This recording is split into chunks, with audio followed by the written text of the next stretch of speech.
Imagine a scenario where one of the NBA's most iconic players is at a pivotal career crossroads, and that's exactly where Kevin Durant finds himself. From the moment it became clear that Durant was available in a trade from the Phoenix Suns, the basketball world was abuzz with questions. Here are the top 3 that everyone wanted answered. 1. Can you really trade for Durant without locking him into an extension? 2. Is Durant going to insist on a max contract? 3. How much is too much for a player who will be 37 when the next season starts, considering his injury history? So far, the answers are starting to take shape. 1. The Houston Rockets managed to acquire Durant without an immediate extension. 2. It seems Durant isn't demanding a max deal. 3. The exact amount is still up for debate. Today, we're diving deep into the options for Kevin Durant and the Houston Rockets, who brought him in this offseason. We'll explore the maximum the Rockets can offer, what another team might pay, and what a fair deal might look like for everyone involved.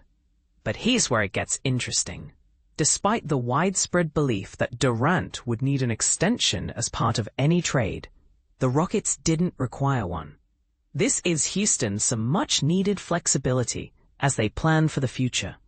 And this is the part most people miss. Durant isn't pushing for a max deal, which is a significant relief for the Rockets, who are already facing some financial constraints. When it comes to Durant's injury history, it's a legitimate concern. Here's a breakdown of his games played since his Achilles tear in the 2019 NBA Finals.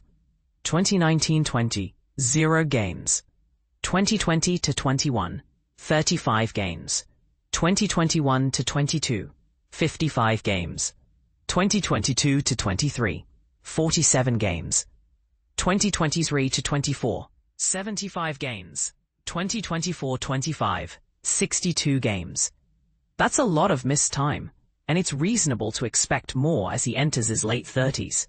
However, we're talking about Kevin Durant, one of the league's premier scorers.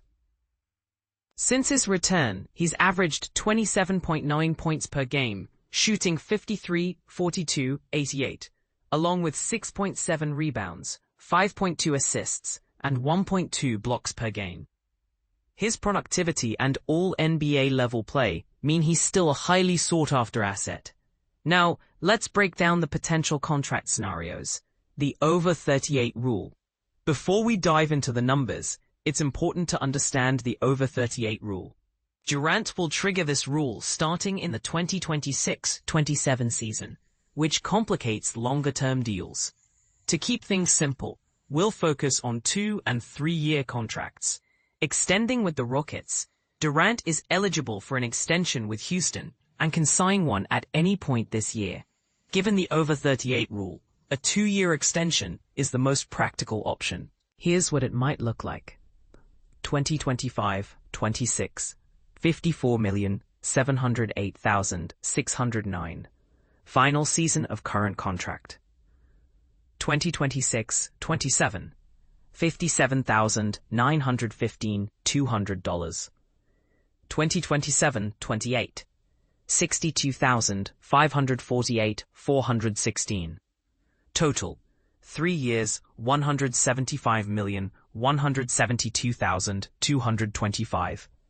Extension, 2 years, $120,463,616. This extension would likely include a player option in the second year, giving Durant the flexibility to reassess his situation annually. Re-signing with the Rockets. If Durant lets his contract expire, he can re-sign with Houston as a free agent in the 2026 offseason. The Rockets can offer him a full max deal, but to avoid over 38 complications, it would likely be a 3-year contract. 2026-27, $57,915,200. 2027-28, $62,548,416. 2028-29, $67,181,632. Total. This allows Durant to evaluate his options year to year. 2026-27, $57,915,200. 2027 to 28, $62,548,416. Total 2 years, $120,463,616. The second year would likely be a player option. Signing with another team in free agency. While it's not expected, there's always a chance Durant could leave Houston. If he does, he'd likely land a max or near-max deal elsewhere. Sit 2026 to 27, $57,915,200. 2027 to 28, $60,810,960. 2028 to 29, $63,706,720. Total, 3 years, $182,432,880.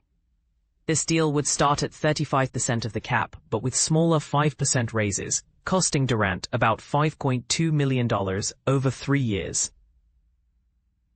Hashtag signing with another team in free agency on a 1+1 contract. If Durant decides to play things year to year, a 1+1 deal with another team might look like finding common ground with the Rockets. Given that Durant isn't demanding a max deal, there's room for a compromise. Houston has significant financial commitments to players like Alperen Sengun and Jabari Smith Jr., who are on team-friendly contracts. This flexibility is crucial for the Rockets, who also want to retain Tari Eason and Amaine Thompson on long-term deals. A fair compromise could look like this: 2026-27, $50 million. 2027-28, $50 million, player option. Total, 2 years, $100 million. This deal would save the Rockets about $20.5 million compared to a max deal, providing them with more financial flexibility. If Durant opts in, Houston would still have room under the cap to make additional moves. Should Durant take a step back from a max deal to help the Rockets build a championship-caliber team? Or should he prioritize his own financial security?